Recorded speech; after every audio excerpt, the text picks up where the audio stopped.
Welcome back to Skyrim mod comparisons. Today we'll be looking at mods that remove the vanilla game's original start. The two mods are alternate start, live another life, and random alternate start. So we've all been through the intro to Skyrim thousands of times, always with the same fixed storyline of having failed crossing the border and thus being captured by the Imperials. These mods not only aim to change that, but also to implement a new start which allows for your character's backstory to be a lot more flexible. So we'll start off by looking at alternate start, live another life. So when you start a new game with this mod, you're in an abandoned prison. Your locked cell contains a bed and a statue of the goddess Mara. When you approach the statue, you'll be given many different starting options that determine your location and your loadout. You can choose a vanilla starting point, you can start by joining a guild, shipwrecked, an evil necromancer, and many others. As an example, I'll choose to be an outlaw in the wilds, and as you can see, my loadout has been matched to the location.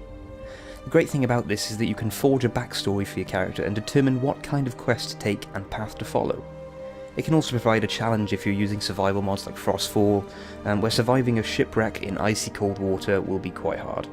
And if you wish to start the main quest, you must investigate Helgen and discover it for yourself, and report back to the Jarl.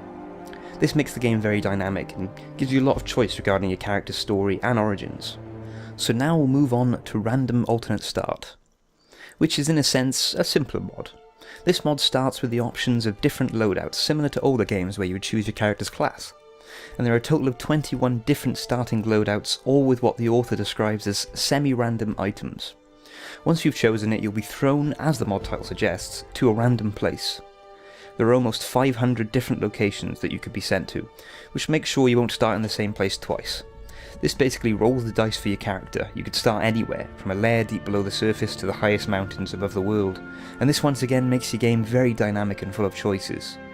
And just like the other mod, you could end up somewhere cold and dark with no chance of escape, or somewhere comfortable and sunny, but it's the perfect mod if you have no ideas for a character you wish to play as.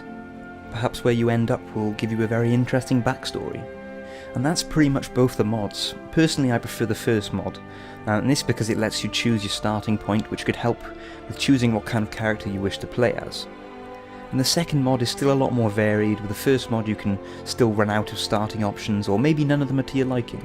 But I'll definitely use both of these mods in the future, and it mainly depends on the type of character I'm playing and whether or not the location matters as much. As a matter of fact, the second mod could be very good if the character I'm playing is an outlaw. I could be anywhere in Skyrim trying to run away from things. And I really like the first mod and I really like the second mod, but I think the second mod would be my favourite if it included an option where you could choose which hold you're going to start in. This would fit in better with backstories. So for example, if you wanted to join the Dark Brotherhood and that was your character's primary goal, then you could start near Windhelm. And if you want to join the Thieves Guild, start near Riften. I think this would prevent the possibility of your character ending up somewhere where they'd never be. So to sum up both the mods shortly, the first mod allows you to have a lot more backstory than the second, while the second one sort of gives you more locations but less backstory. And as I said, it really depends on what type of character you're playing as to what mod you want to use.